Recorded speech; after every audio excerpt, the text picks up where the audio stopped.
Hallo, heute möchte ich über das Buch Afrika sichtbar machen oder auf Englisch Secure the Base von Ngugi wa Thiong'o sprechen. Ich habe freundlicherweise das Buch als kostenloses Rezensionsexemplar vom Unrast Verlag erhalten. Der Autor ist eigentlich ein sehr bekannter und einflussreicher Autor, der sehr viele Romane und auch Theaterstücke und halt eben auch Essaysammlungen veröffentlicht hat.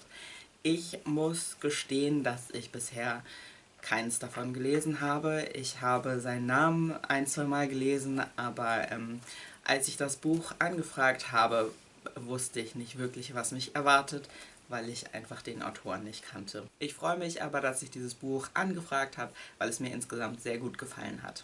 Der Untertitel fasst auch schon mal sehr knapp zusammen, worum es geht, und zwar Essays über Dekolonialisierung und Globalisierung. Dieses Buch enthält 7 Essays, 2 Vorwörter, die auch sehr interessant sind, und ein recht ausführliches Glossar. Ich würde sagen, dass dieses Buch so 4 Themenschwerpunkte hat. Zum einen auf jeden Fall Sprache. Schon im ersten Essay geht es um das Wort Stamm und dass im Westen halt oft der Begriff Stamm verwendet wird, um irgendwie Politik in Afrika zu erklären und dabei überhaupt total ungeeignet ist für eine Analyse und durch das Wort Stamm halt die Wirklichkeit und die Realität einfach verfälscht wird und auch nicht begreifbar wird. Und auch im vierten Essay liegt der Schwerpunkt auf Sprache, der heißt Neue Grenzen des Wissens. Die Herausforderung an panafrikanische GeisteswissenschaftlerInnen. Hier geht es darum, dass in der Wissenschaft und auch in der internationalen Politik afrikanische Sprachen quasi nicht vorkommen. Also es wird fast nur in westlichen Sprachen gesprochen und es wird ausschließlich eigentlich in westlichen Sprachen geschrieben.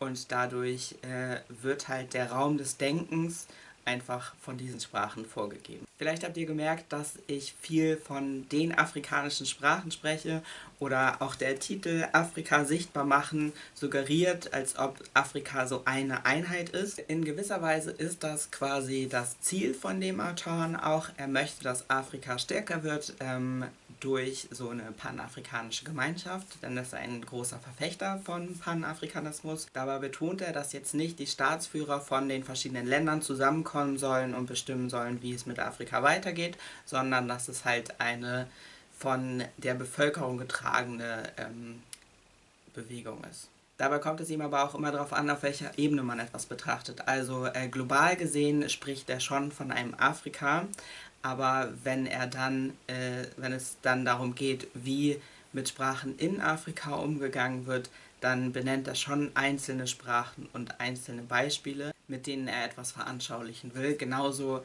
wenn er über Politik in Afrika spricht, dann bleibt er jetzt auch nicht so allgemein, sondern er benennt konkret Politiker. Und da habe ich jetzt in meiner großen Unwissenheit mir tatsächlich einige Namen von Politikern ausgeschrieben, wo ich die Namen zum Teil kannte, aber jetzt nicht sonderlich viel mehr, sodass ich dann so eine kleine Wikipedia-Recherche zumindest betrieben habe. Zurück zu den 4 Themenschwerpunkten, die ich ausgemacht habe, also einmal Sprache, dann Panafrikanismus, wozu ja auf jeden Fall auch Dekolonialisierung gehört. Und Dekolonialisierung gehört auch zum nächsten Themenschwerpunkt oder der Perspektive, die er auf jeden Fall immer einnimmt. Und zwar ist das auf jeden Fall eine klar antikapitalistische Perspektive. Er spricht zum Beispiel auch immer von den 3 verschiedenen Gruppen, die es gibt. Einmal den Besitzenden, glaube ich, sagt er. Ich sage jetzt mal die Reichen, die Armen und dann den Leuten, die im Gefängnis sitzen. Und das letzte Thema, was mich am meisten überrascht hat, einfach weil es sonst so in meinem Umfeld quasi kein Thema ist, sind Atomwaffen. Also er spricht davon, dass die Entwicklung und der Besitz von Atomwaffen der größte Bruch in der Menschheit ist, weil seitdem die Menschen einfach in der Lage dazu sind, die Welt komplett zu zerstören, sich selbst komplett sämtlichen Lebensgrundlagen zu entreißen. Und wie das die Politik geprägt hat und wie das auch weiterhin die Politik prägt. Darauf geht er immer mal wieder ein. Ich fand es auf jeden Fall interessant, an diese Realität einfach wieder erinnert zu werden. Das waren so die Hauptthemen, die ich für mich aus diesem Buch rausgezogen habe. Es ist ja auch ein recht schmales Heftchen, also es wird alles eher vielleicht angerissen oder so in der Logik erklärt, aber nicht im Detail erklärt. Was aber erstmal so eine gute Einführung in die Themen ist quasi. Mich hat dieses Buch sehr an meine Schulzeit erinnert, denn im letzten Jahr an der Schule hatte ich das Thema Globalisierung. Da habe ich mich mit Dingen so wie der Weltbank oder dem IWF beschäftigt und auch was damals sogenannte Globalisierungskritiker kritisiert haben einfach. Also auch so ansatzweise antikapitalistische Kritik an der Globalisierung. Das waren aber hauptsächlich sehr westlich geprägte Perspektiven und so ist dieses Buch eine Auffrischung von dem, womit ich mich damals beschäftigt habe und auch eine andere Perspektive einfach. So einige der Essays sind auch ungefähr in dem Zeitraum entstanden, als ich zur Schule gegangen bin.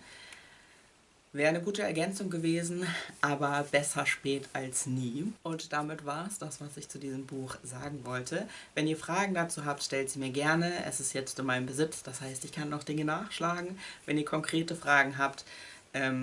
Ansonsten würde mich auch sehr interessieren, ob ihr Romane von dem Autoren gelesen habt und ob ihr die vielleicht empfehlen könnt.